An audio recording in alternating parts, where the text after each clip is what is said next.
ஓம் சிவாய.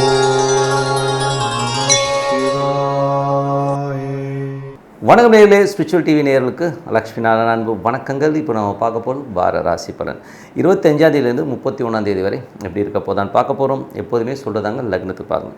ராசிக்கு பார்ப்பதை விட லக்னத்துக்கு பார்க்க ரொம்ப பர்ஃபெக்டாக இருக்கும். உதாரணமாக ஒரு மகர லக்னம் விருச்சிக ராசினா நீங்கள் விருச்சிக ராசிக்கான பலன்களை பார்க்கறத மகர ராசிக்கான பலன்களை பார்க்கும்போது ரொம்ப பர்ஃபெக்டாக இருக்கும். முதல்ல வர்றது பொது பலன்கள், அதுக்கப்புறம் தசாபுக்தி பலன்கள். உங்கள் ஜனனகால ஜாதகத்தில் உங்களுக்கு என்ன தசாபுக்தி அந்தரங்கள் வருதோ அதை நோட் பண்ணி வச்சு அதை மிங்கிள் பண்ணி பாருங்கள், ரொம்ப பர்ஃபெக்டாக இருக்கும். வீடியோட எண்டில் டிப் ஆஃப் த வீக் இருக்குது, மறக்காமல் பாருங்கள். துலாம் ராசி. துலாம் ராசிக்கு பார்த்தீங்கன்னா உங்களோட ராசி அது 9ல் இருக்கார். 8ஆம் தேதி 9ல் இருக்கும்போது தந்தை சார்ந்த உறவுகளில் ரொம்ப கவனமாக இருக்கணும். அப்பாவுக்கும் உங்களுக்குமே நிறைய கான்ட்ரவர்சியஸ், டென்ஷன், ஸ்ட்ரெஸ்ஸஸ் வரதுக்கான வாய்ப்பு இருக்கணும். ரொம்ப கவனமாக இருக்கிற ஒரு காலகட்டங்கள். அதனால் கொஞ்சம் கவனமாக இருந்துங்க. வெளிநாட்டில் இருக்கும் தேவையில்லாத ஒரு மன உளைச்சலோ ஸ்ட்ரெஸ்ஸஸோ வரலாம். அதனால் கொஞ்சம் கேர்ஃபுல்லாக இருந்துக்கிறது ரொம்ப நல்லது. மற்றபடி பார்த்திங்கன்னா உங்களுக்கு 2 மற்றும் 7ஆம் அதிபதி செவ்வாய் ஆட்சி பலத்தோடவும் சுப நிகழ்ச்சிகள் நடத்துறதுக்கான வாய்ப்பு எல்லாமே ரொம்ப நல்லாயிருக்கு. சுப நிகழ்ச்சிகள் கைகூடி வர்றதுக்கான வாய்ப்பும் ரொம்ப நல்லா இருக்குங்க. 3 6ஆம் அதிபதியான குரு. 3 6ஆம் அதிபதியான குரு பார்த்திங்கன்னா உங்களுக்கு இப்போது 9ல் இருக்கிறது பார்த்திங்கன்னா நல்ல வேலையில் நிறைய மாற்றங்கள், அதனால் நல்ல லாபங்கள் வர்றதுக்கான வாய்ப்பு எல்லாமே ரொம்ப நல்லா இருக்குது. உங்களுக்கு 4 5ஆம் அதிபதியான சனி உங்களுக்கு 6ல் இருக்கும்போது ரியல் எஸ்டேட் துறையில் இருக்கவங்க நல்ல லாபங்கள். தாயாரோட உடல்நலம் சம்மந்தமான விஷயங்கள் கொஞ்சம் கேர்ஃபுல்லாக இருந்துக்கணும். குழந்தையோட வளர்ச்சி ரொம்ப நல்லாயிருக்கும். அடுத்த கட்டத்தில் முன்னேறதுக்கான வாய்ப்பும் ரொம்ப நல்லா இருக்குங்க. அதனால் தொழில் ரீதியான விஷயங்கள் பெரிய பெரிய சாதனைகள், பெரிய லெவலில் வரணுங்கிறதுக்கான விஷயங்களுமே கண்டிப்பாக பண்ணுவீங்க. அதெல்லாமே ரொம்ப நல்லாயிருக்கு. பட் இருந்தாலும் பிஸ்னஸில் சனி புதனுடைய நட்சத்திரத்தில் போகும்போது ஏமாறாமல் இருக்கணும். யார் என்ன கதை சொன்னாலும் மெய்ப்பொருள் காண்பது அறிவுங்க. அதுக்கப்புறம் பார்க்கும்போது உங்களுடைய 9ஆம் அதிபதியான சுக்கிரன் 10ல் இருக்கும்போது வெளிநாட்டில் இருக்கவங்களால் நல்ல லாபங்கள் வருது, தந்தையால் நல்ல லாபங்கள் வர்றதுக்கான வாய்ப்பு எல்லாமே ரொம்ப நல்லா இருக்குங்க. அது ரொம்ப சிறப்பான விஷயங்கள் தான். மற்றபடி பார்த்திங்கன்னா 8ஆம் அதிபதி 9 அப்பாவோட உடல்நலம் சம்மந்தமான விஷயம் கொஞ்சம் கேர்ஃபுல்லாக இருந்துக்கணும். அதுக்கப்புறம் பார்க்கும்போது 9ஆம் அதிபதி சந்திரன் உங்களுக்கு நிறைய பிரயாணங்களை கொடுக்கும். பிரயாணங்கள் நல்ல லாபங்கள், நல்ல ஏற்றங்கள் வரதுக்கான வாய்ப்பு ரொம்ப நல்லா இருக்குது. 11ஆம் அதிபதியான சூரியன் 8ல் ரொம்ப கவனமாக இருக்கணுங்க. நண்பர்கள், மூத்த சகோதர சம்மந்தமான விஷயங்களும் கொஞ்சம் கேர்ஃபுல்லாக இருந்துக்கிறது ரொம்ப நல்லதுங்க. ஏன்னா இது 8ல் இருக்கும்போது அது ஒரு பிரச்சனைகளை கண்டிப்பாக கொடுத்துருங்க. அதனால் கொஞ்சம் கேர்ஃபுல்லாக இருந்துக்குங்க. அதுக்கப்புறம் என்னங்க, என்னை பொறுத்தவரை இதுவரை பார்த்து பொது பலன்கள். இப்போ பார்க்கும்போது தசாபுக்தி பலன்கள்.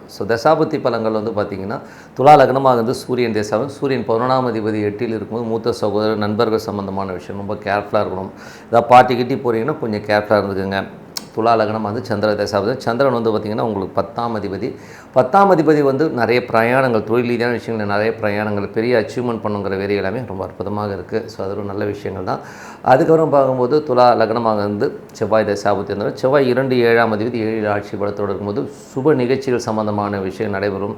அதுக்கான முயற்சிகள் ஒரு பெரிய வெற்றி கிடைக்கிறதுக்கான வாய்ப்பை கண்டிப்பாக கொடுத்துருங்க. அதெல்லாமே ரொம்ப சூப்பர். துலா லக்னமாக ராகு தேசாபுத்தி அந்தரங்கள். ராகு பார்த்திங்கன்னா உங்களுக்கு 5ல் இருக்கும்பொழுது குழந்தை, அதாவது இப்போ ஏதாச்சும் குழந்தைக்கான முயற்சிகள், ட்ரீட்மெண்ட் எடுத்திங்கன்னா கண்டிப்பாக அதில் சக்ஸஸ் ஆகிறதுக்கான வாய்ப்பு ரொம்ப நல்லாயிருக்கு. துலா லக்னமாக குரு தேசாபுத்தி அந்தரங்கள். 3 6ஆம் அதிபதியான குரு 9ல் இருக்கும்போது வெளிநாடு, வெளியூர் பிரயாணங்கள்லாம் நல்ல லாபங்கள், நல்ல ஏற்றங்கள் வர்றதுக்கான வாய்ப்பு, வேலையில் நிறைய மாற்றங்கள், நல்ல லாபங்கள் வர்றதுக்கான ரொம்ப சிறப்பாக இருக்குங்க. அதுக்கப்புறம் துலா லக்னமாகுது சனி தேசாபுத்தி அந்தரங்கள். சனி பார்த்திங்கன்னா 4 5ஆம் அதிபதி உங்களுக்கு 6ல் இருக்கும்போது தாயாரோட உடல்நலம் சம்மந்தமான விஷயம் ரொம்ப கேர்ஃபுல்லாக இருக்கணும். அதே நேரத்தில் ஏதாவது நிலபுலன்கள் ஏதாச்சும் வாங்கலாம், லோன் போட்டு வாங்கலாம், வண்டி வாங்கலாம், லோன் போட்டு வாங்கலாங்கிற எண்ணங்களை கொடுக்கும். குழந்தையோட வளர்ச்சி நல்லா அபரிதமாகவும் சூப்பராகவும் இருக்குங்க. அது சனி புதனுடைய சாதத்தில் இருக்கும். ஏமாறுவதற்கான வாய்ப்பு இருக்கிறனால கொஞ்சம் கேர்ஃபுல்லாக இருந்துக்கிறது ரொம்ப நல்லதுங்க. துலா லக்னமாக இருந்து புதன் தேசாபுத்தி இருந்தாலும் புதன் பார்த்திங்கன்னா உங்களுக்கு பரிவர்த்தனையில் இருக்குங்க. பரிவர்த்தனையில் பார்த்திங்கன்னா நல்ல லாபங்களையும் நல்ல ஏற்றங்களையும் கொடுக்கறதுக்கான வாய்ப்புகளை கண்டிப்பாக கொடுக்கும். பட் 8 9 பரிவர்த்தனையும் போது கொஞ்சம் கேர்ஃபுல்லாக இருக்கணும். தந்தையோட விஷயங்கள் கொஞ்சம் கேர்ஃபுல்லாக இருந்தாங்க. வெளிநாட்டில் சின்ன மன உளைச்சல் வர்றதுக்கான வாய்ப்பு கண்டிப்பாக இருக்குங்க. அதுக்கப்புறம் பார்க்கும்போது துலா லக்னமாக கேது தேசாபுத்தி. கேது 11ல் பெரிய லாபங்களையும் பெரிய வெற்றிகளையும், வழக்குகளில் பெரிய வெற்றி வர்றதுக்கான வாய்ப்புமே ரொம்ப சூப்பராக இருங்க. துலா லக்னமாக சுக்கிர தேசாபுத்தி அந்தரங்கள். சுக்கிரன் 8ஆம் அதிபதி. 8ஆம் அதிபதியான சுக்கிரன் உங்களுக்கு பரிவர்த்தனையில் 8லே இருக்கும்போது ரொம்ப கவனமாக இருக்கணும். ஏதாச்சும் தந்தை சார்ந்த உறவுகள் வெளிநாட்டில் இருக்கணும், தேவையில்லாத ஒரு ஸ்ட்ரெஸ்ஸையோ டென்ஷனையோ உருவாக்குறதுன்னு வாய்ப்பு இருக்கணும். கொஞ்சம் கவனமாக இருந்துக்கிறது ரொம்ப நல்லதுங்க. பட் சப்போர்ட்டுக்கு ஆள் இருக்கும். ஏன்னா நிறைய கிரகங்கள் இருக்கும்போது ஒருத்தர் யாராவது சப்போர்ட் பண்ணுவாங்க. பட் ரொம்ப கேர்ஃபுல்லாக இருக்கிறது ரொம்ப நல்லதுங்க. மற்றபடி என்னங்க, என்னை பொறுத்தவரை நல்ல ஒரு பிரார்த்தனை, மனதார இறைவனை பிரார்த்தனை பண்ணும்போது கண்டிப்பாக நம்ம அடுத்த லெவல் போகிறதுக்கான இப்போ ரொம்ப சிறப்பாக இருக்குது. இப்போ விருச்சிக ராசி, ஸோ விருச்சிக ராசிக்கு வந்து பார்த்திங்கன்னா உங்களுக்கு ராசி அதிபதி செவ்வாய் 6ல் இருக்கும்போது வேலை விஷயங்கள், நல்ல அற்புதமான விஷயங்கள், தொழில் ரீதியான விஷயங்கள், ஏதாவது லோன்ஸ் அப்ளை பண்ணிங்கன்னா கிடைக்கிறதுக்கான வாய்ப்புலாம் நிறையா இருக்குது. ஸோ அதே நேரம் தொழில் ரீதியான விஷயம், லீகல் சம்மந்தமான விஷயம் கொஞ்சம் கேர்ஃபுல்லாக இருந்துக்கிறது ரொம்ப ரொம்ப நல்லதுங்க. 2 5ஆம் அதிபதியான குரு வந்து உங்களுக்கு வந்து 8ல் இருக்கும்போது ரொம்ப கவனமாக இருக்கணும்.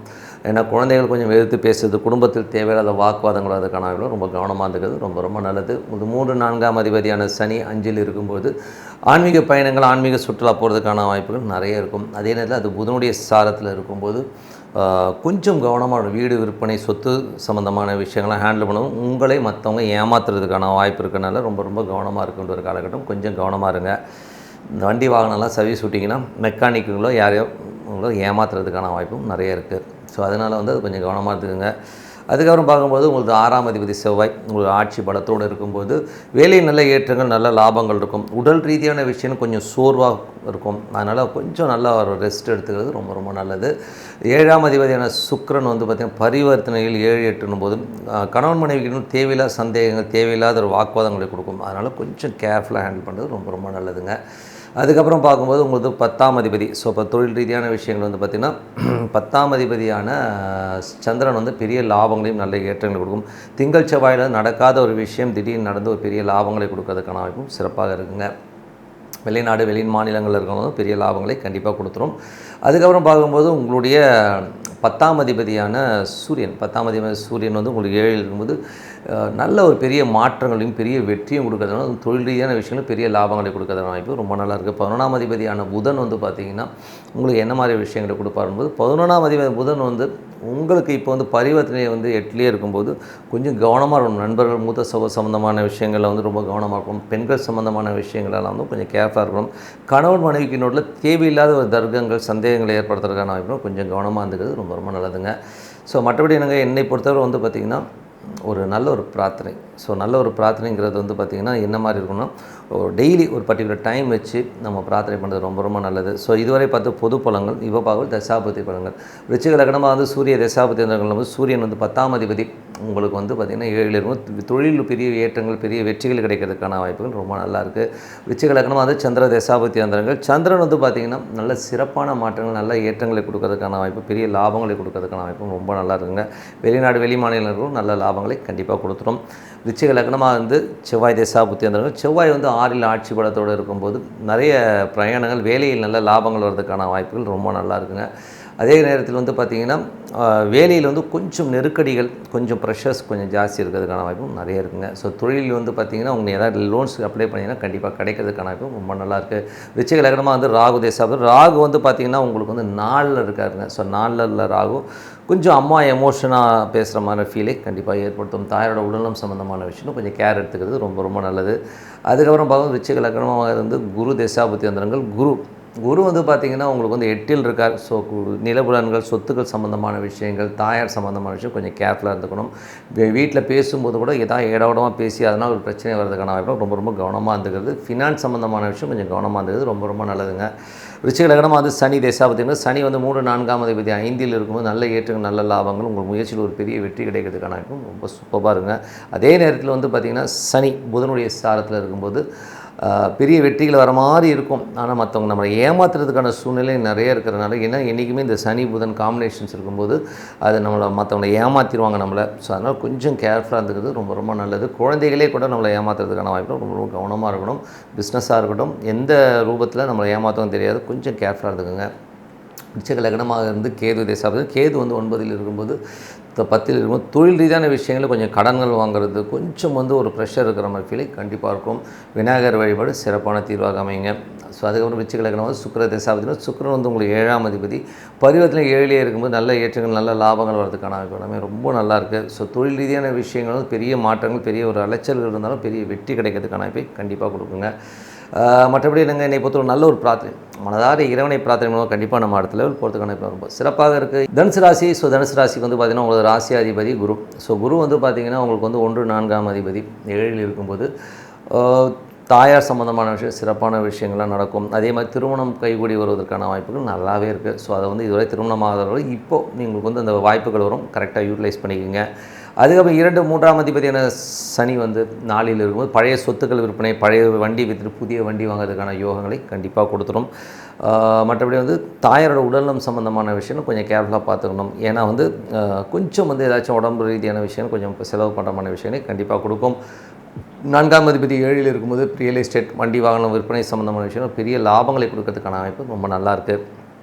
அதுக்கப்புறம் பார்க்கும்போது உங்களுக்கு 5ஆம் அதிபதி செவ்வாய் ஆட்சி பலத்தோடு இருக்கும்போது குழந்தைகளோட வெற்றி நல்லாயிருக்கும். சில குழந்தைகள் வந்து லோன் போட்டு ஃபாரினோ வெளி மாநிலங்களில் படிக்கிறதுக்கான வாய்ப்பு ரொம்ப அற்புதமாக இருக்குது. உங்களது 6ஆம் அதிபதி, ஸோ 6ஆம் அதிபதியான சுக்கிரன் வந்து பரிவர்த்தனை 6லே இருக்கும்பொழுது வேலையில் நல்ல ஏற்றங்கள், நல்ல லாபங்கள் வர்றதுக்கான வாய்ப்புகளை கண்டிப்பாக கொடுத்துருங்க. ஸோ அது ரொம்ப நல்லாயிருக்கும். பட் இருந்தாலும் சந்திரனுடைய சார்பிலும் சின்ன சின்ன டென்ஷன்ஸ் வந்து போகும். ஸோ அதனால் கொஞ்சம் பார்த்துருந்துக்கணும். அதுக்கப்புறம் ஒரு 7ஆம் அதிபதியான புதன் வந்து சிறப்பான பலன்கள், கணவன் மனைவி நல்ல உறவுகள், நல்ல புதிய பார்ட்னர்ஷிப், வியாபாரம் சம்மந்தமான விஷயம், நல்ல ஏற்றங்கள் வரதுக்கான வாய்ப்பு ரொம்ப நல்லா இருக்குங்க. 8ஆம் அதிபதி சிறப்பான பலன்களை கொடுத்துரும். செவ்வாய் புதன்கிழமைகளில் வந்து ஒரு திடீர் யோகங்களை கொடுக்கறதுக்கான வாய்ப்புகளை கண்டிப்பாக கொடுத்துருங்க. அதுக்கப்புறம் உங்களது 9ஆம் அதிபதியான சூரியன், 9ஆம் அதிபதி சூரியன் வந்து 6லும் வெளிநாட்டில் இருக்கவங்களுக்கு வந்து நல்ல சிறப்பான விஷயங்கள், நல்ல ஏற்றங்கள் வரதுக்கான வாய்ப்பு எல்லாமே ரொம்ப நல்லாயிருக்கும். அதே நேரத்தில் வந்து தந்தையோட உடல்நலம் சம்பந்தமான விஷயம் கொஞ்சம் கேர்ஃபுல்லாக இருந்துக்கிறது ரொம்ப ரொம்ப நல்லது. அதுக்கப்புறம் 10ஆம் அதிபதியான புதன் வந்து பார்த்திங்கன்னா பரிவர்த்தனை 7லும் வியாபாரத்தில் ஒரு பெரிய வெற்றிகள், பெரிய லாபங்கள் வரதுக்கான வாய்ப்பு, நிறைய மாற்றங்கள் செஞ்சு பெரிய லாபங்கள் வரதுக்கான வாய்ப்பு ரொம்ப நல்லா இருக்குங்க. 11ஆம் அதிபதியான சுக்கிரன் வந்து பார்த்திங்கன்னா உங்களுக்கு பரிவர்த்தனை வந்து 6ல் இருக்கும்போது பெரிய லாபங்களை கொடுக்கறதுக்கான வாய்ப்புகள், வேலையில் வந்து அடுத்த கட்டத்துக்கு முன்னேறது, இந்த மாதிரி விஷயங்களும் ரொம்ப அற்புதமாக இருக்குங்க. ஸோ அதெல்லாமே ரொம்ப நல்ல விஷயங்கள் தான். ஸோ இதுவரை 10 பொது பலன்கள் இப்போ பார்க்கும் திசாபுக்தி பலன். தனுசு லக்னமாகிறது சூரியன் திசாபுக்தி. சூரியன் வந்து பார்த்திங்கன்னா ஒரு 9ஆம் அதிபதி 6ல் இருக்கும்போது வெளிநாடு வேலையில் இருப்பவர்கள் ஒரு சிறப்பான யோகங்களையும் நல்ல ஏற்றங்களையும் கொடுக்கறதுக்கான வாய்ப்பு ரொம்ப நல்லா இருக்குது. அதே நேரத்தில் வந்து அது சந்திரனுடைய சார்ந்தும் சின்ன சின்ன டென்ஷன்ஸ் வந்து போகும். ஸோ அது மட்டும் கொஞ்சம் அட்ஜஸ்ட் பண்ணி போகணும். தனுசு லக்னமாகிறது சந்திர தசாபுத்தி அந்தரங்கள். சந்திரன் வந்து பார்த்திங்கன்னா உங்களுக்கு 8ஆம் அதிபதியாக இருந்து கொஞ்சம் தொழில் ரீதியான விஷயம் சின்ன சின்ன ஸ்ட்ரெஸ்ஸஸ் இருந்தாலும் செவ்வாய் புதன்கிழமைகள் வந்து ஒரு பெரிய லாபங்களையும் திடீர் அதிர்ஷ்டங்களையும் கொடுக்கறதுக்கான வாய்ப்புகளை கண்டிப்பாக கொடுத்துருங்க. ஸோ அதுக்கு தனுசு லக்னம் வந்து செவ்வாய் தசாபுத்தி. செவ்வாய் வந்து 5ல் இருக்கும்போது குழந்தைகளுக்காக கொஞ்சம் அலைச்சல்கள், கொஞ்சம் கடன் வாங்குறது, இந்த மாதிரி விஷயங்கள் ஏற்படலாம். சில நேரங்கள் குழந்தைகள் வந்து வெளிநாடு, வெளி மாநிலங்களுக்கு போகிறதுக்கான வாய்ப்புகளையும் கண்டிப்பாக ஏற்படுத்தும். ஆன்மீக பயணங்கள், ஆன்மீக சுற்றுலா போகிறதும் ரொம்ப ரொம்ப நல்லதுங்க. ஸோ தனுசு லக்னமாக வந்து ராகு தசாபுத்தி. ராகு வந்து 3ல் இருக்கும்போது சின்ன சின்ன பிரயாணங்கள் நல்ல லாபங்கள் வர்றதுக்கான வாய்ப்பும் ரொம்ப நல்லா இருக்குது. தனுசு லக்னமாக வந்து குரு தசாபுத்தி. 4ஆம் அதிபதி வந்து 7ல் இருக்கும்போது நல்ல திருமணம் கைகூடி வருவதற்கான வாய்ப்புகளை கண்டிப்பாக கொடுத்துரும். அதே நேரத்தில் வந்து ரியல் எஸ்டேட், வியாபாரம் சம்பந்தமான விஷயங்கள், வண்டி வாகன விற்பனை நல்ல லாபங்களை கொடுக்கறதுக்கான வாய்ப்பு ரொம்ப நல்லா இருக்குது. தனுசு லக்னமாக இருந்து சனி தசாபுத்தி 2 3ஆம் அதிபதி சனி 4ல் இருக்கும்போது தாயோட உடல்நலம் சம்பந்தமான விஷயங்கள் ரொம்ப கேர்ஃபுல்லாக இருந்துக்கணும். அதே நேரத்தில் வந்து வியாபார ரீதியான விஷயங்களில் கொஞ்சம் வந்து பணம் சம்பந்தமான விஷயம் கொஞ்சம் கேர்ஃபுல்லாக இருந்துக்கணும். ஏன்னா ஏதாவது ஏமாத்துறதுக்கான வாய்ப்பு இருக்குன்னா கொஞ்சம் கவனமாக இருந்துக்கிறது ரொம்ப ரொம்ப நல்லது. தனுசு லக்னமாகிறது புதன் தசாபுத்தி அந்தரங்கள். புதன் வந்து பார்த்திங்கன்னா உங்களுக்கு 7ல் பெரிய வெற்றிகள், பெரிய லாபங்கள் வரதுக்கான வாய்ப்பு. ஏன்னா பரிவர்த்தனை வந்து ஒரு 7ல் தான் வருவார். ஸோ நல்ல லாபங்கள் வரதுக்கான வாய்ப்பு ரொம்ப நல்லா இருக்குங்க. தனுசு லக்னமாகிறது கேது தசாபுத்தி. கேது வந்து பார்த்திங்கன்னா ஆன்மீக சுற்றுலா, ஆன்மீக பயணங்கள் போகிறதுக்கான வாய்ப்புகளை கண்டிப்பாக ஏற்படுத்தும். அதே நேரத்தில் வந்து பார்த்திங்கன்னா தந்தை சார்ந்த உறவுகளோட கொஞ்சம் நமக்கு ஒரு ஸ்ட்ரெஸ்ஸோ டென்ஷன்ஸோ இருக்கும். வெளிநாட்டில் இருக்கவங்களுக்கு வந்து லீகல் சம்மந்தமான விஷயங்கள் கொஞ்சம் கேர்ஃபுல்லாக இருந்துக்கணும்.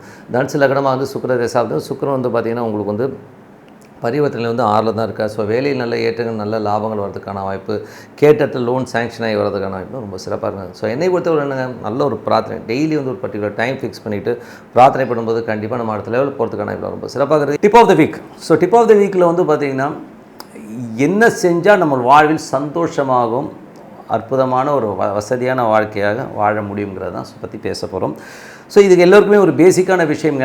இதில் வந்து எல்லோருமே மறந்த ஒரு விஷயம் என்னென்னா, ஒரு பிரார்த்தனைங்கிற ஒரு விஷயத்தை நம்ம இப்போ மறந்துட்டோம். ஏன்னா இப்போ டெய்லி லைஃப்பில் வந்து பார்த்திங்கன்னா எல்லோருமே படுக்கிறது போகிறதே வந்து பார்த்திங்கன்னா 12 மணி 12:30 மணி இந்த மாதிரி வந்து ஒரு நைட் ஹவர்ஸில் லேட்டாக வந்து தூங்கி எந்திரிக்கிறதே வந்து 7-8 மணிக்கு எந்திரிக்கணும். ஸோ இதனால் வந்து நம்ம ஜியாகிரபிக்கல் சிஸ்டம், நம்ம பாடிக்கும் அந்த ஜாகிரபி சிஸ்டத்துக்கும் நிறைய வேறுபாடுகள் வந்துடுது. ஸோ அதனால் வந்து நமக்கு வந்து நிறைய பிரச்சனைகள், உடல் ரீதியான விஷயங்கள் கண்டிப்பாக வருதுங்க. ஸோ ஜாதக ரீதியாகவும் சரி, ஆன்மீக ரீதியாகவும் பார்த்திங்கனாலும் நைட்டு சூரியன் வந்து அவங்க என்ன சொல்ல வராங்கன்னா, சூரியன் வந்து அஸ்தமிக்குது இல்லைங்களா, 6 மணிக்கு வந்து சூரியன் வந்து அஸ்தமிக்கும் போது 6 மணிக்கு முன்னாடி 5:30 மணிக்கே வந்து உங்கள் ஃபுட்டை முடிச்சுக்கணும். ஸோ அந்த மாதிரி ஃபுட்டை முடிச்சுக்கிறது ரொம்ப ரொம்ப நல்லது. அதுக்கப்புறம் சூரியன் அஸ்தமானதுக்கப்புறம் எந்த ஃபுட்டும் எடுக்காமல் இருக்கிறது ரொம்ப ரொம்ப நல்லது.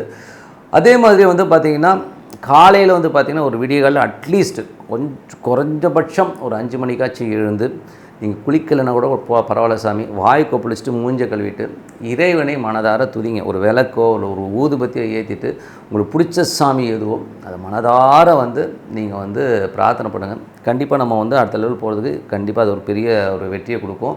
இது எப்படி நீங்கள் சொல்கிறீங்க, அவன் நல்லா இல்லையா, இவன் நல்லா நிறைய எடுத்துக்காட்டுகள் நீங்கள் சொன்னாலும், என்னை பொறுத்தவரை நான் ஒரு சிறந்த உதாரணம் சொல்லுவேன். நம்ம பிராமண சமுதாயத்தில் எடுத்துக்கோங்க. அவங்க ஒரு ட்ரெடிஷனாக ஒரு வழக்கத்தை வச்சுருக்காங்க. இப்போ பார்த்திங்கன்னா காலையில் எழுந்த உடனே பார்த்திங்கன்னா காயத்ரின்னு ஒன்று பண்ணுவாங்க. ஸோ அவங்க காலையில் எழுந்தோன்னே அது கம்பல்சரி பண்ணி ஆகணும். அது சூரிய உதயத்துக்கு முன்னாடியே அவங்க பண்ண ஆரம்பிச்சிருவாங்க. ஸோ காயத்ரி கம்பல்சரி அவங்க அந்த காயத்ரி தேவி மந்திரத்தை அவங்க கண்டிப்பாக பண்ணி ஆகணும். பூணூல் போட்டவங்க கண்டிப்பாக பண்ணி தான் ஆகணும். அதே மாதிரி ஈவினிங்கில் சந்தியாவந்தனம். ஸோ ஈவினிங் அந்த விஷயத்தை அவங்க இப்போ கரெக்டாக ஃபாலோ பண்ணிட்டு வராங்க. பூஜை புனஸ்காரங்களே பர்ஃபெக்டாக பண்ணுறனால தான் பாருங்கள் இன்றைக்கி பார்த்திங்கன்னா அவங்களுக்கு நிறைய விஷயங்கள் மறுக்கப்பட்ட போதும் அவங்க இன்றைக்கி நம்பர் 1 தான் இருக்காங்க. இந்தியாவில் நமக்கு பெரிய வேலை வாய்ப்புகள் இல்லைனா கூட அவங்க வெளிநாட்டில் ஒரு பெரிய லெவலில் அவங்க இன்றைக்கி ஒரு அமெரிக்கா போல் ஒரு விஷயங்களில் ஒரு மாபெரும் அந்த கம்யூனிட்டியில் இருக்கும் பெரிய லெவலில் சக்ஸஸாக இருக்காங்க. காரணம் என்ன, இந்த பூஜை புனஸ்காரங்கள் அவங்க வழியாக அந்த இதை மாறாமல் ட்ரெடிஷ்னலி ஃபாலோ பண்ணுறனால தான் இன்றைக்கும் அவங்க ஒரு வெற்றி பெற்றவர்களாக இன்றைக்கி இருக்கிறாங்கன்றது தான் உண்மையான விஷயம்.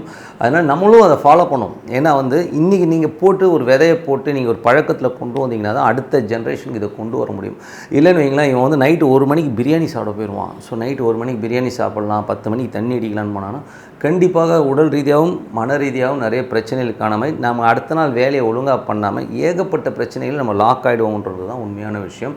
அதனால் நம்ம வாழ்க்கை நம்மக்கிட்ட தான் இருக்குது. இது எங்கள் குருநாதர் மகாதேவரையர்னு ஒருத்தருக்கார். ஸோ அவர்லாம் இப்போ தான் இறந்தார். ஒரு 85 வயசு இருக்கும்னு நினைக்கிறேன். ஸோ அவர் இறந்தார். அவர் சொன்ன விஷயம் என்னென்னா, எனக்கு வாழ்க்கையில் எத்தனையோ 7.5 சனி வந்துச்சு, அஷ்டம சனி என்னென்னோ போச்சுப்பா, எனக்கு எதை பற்றியும் கவலை கிடையாது. காரணம் என்னென்னா, நான் அந்த பூஜை புனஸ்காரங்களை நான் பர்ஃபெக்டாக பண்ணிடுவேன். காலைல எழுந்து என்னோடய இஷ்ட தெய்வம் குலதெய்வத்தை கும்பிட்டுட்டு வந்தேன். என்னை எந்த சாமி, நான் 42 வருஷமாச்சு ஜாதக நோட்டை பார்த்து தொட்டு எல்லாமே இறைவன் என்னை பார்த்து அவ்வளோ அருமையாக வாழ்ந்துட்டேன். அவர்லாம் பார்த்திங்கன்னா ஒரு ஹைலி ஒரு பெரிய லெவலில் இருந்த ஒரு மனுஷன். அவர் என்ன சொல்ல, இதை பண்ணுங்க அப்படின்னு சொல்கிறார். நம்ம பண்ணுவோமே. ஸோ பண்ணும்போது கண்டிப்பாக நமக்கும் ஒரு வளமான வாழ்க்கை, சந்தோஷமான வாழ்க்கை கண்டிப்பாக அமைகின்றதில் எந்தவித மாற்றம் இல்லை. கண்டிப்பாக ஃபாலோ பண்ண சொல்லிட்டு உங்களோட விடைபெறுவது உங்கள் லக்ஷ்மி நாராயணன். நன்றி, வணக்கம்.